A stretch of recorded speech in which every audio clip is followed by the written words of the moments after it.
Was it possible for Jesus to sin? It depends on how you define possible. If possible means, did he have the brain and the natural capacities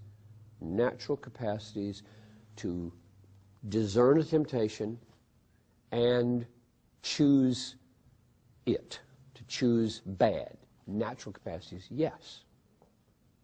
He had a brain, he had a will. If he didn't, he would have not have been a human being. He's discerning, he's thinking, he's feeling, he knows what hunger is, he knows what sexual arousal is, and so on. He knows these things. He's a human being.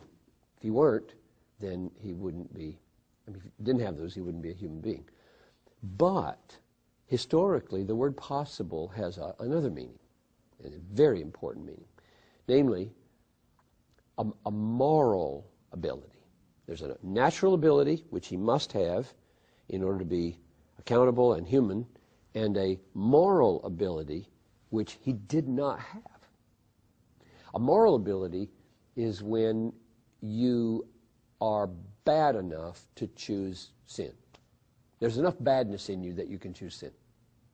Jesus didn't have it. There was no badness in Jesus. Therefore, he did not ever, in his willing and feeling, he didn't ever, in his perception of temptation, rise to the point of going there. Because that's evil in us. Evil is not just acting. Evil is wanting to act in a certain way. Craving money is as bad as having money that you stole.